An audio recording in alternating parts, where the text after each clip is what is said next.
Hello বন্ধুগণ, কেমন আছো সবাই? আশা করি ভালো আছো। আমিও ভালো আছি। এখন মণিমিত্র চ্যানেলে তোমাদের সবাইকে স্বাগতম।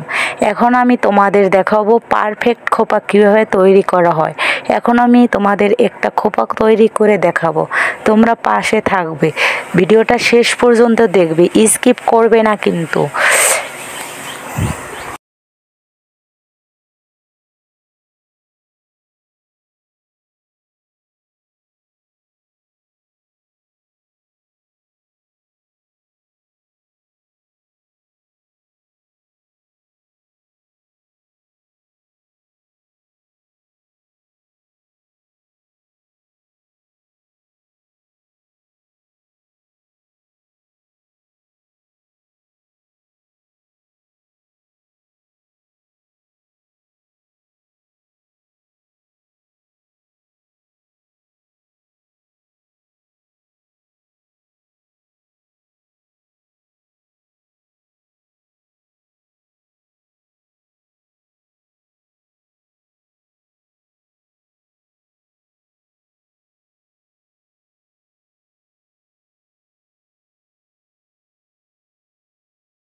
আমার খোপা বাঁধাটা কেমন হয়েছে জানাবে কিন্তু। বাই বাই, টাটা, ভালো থেকো।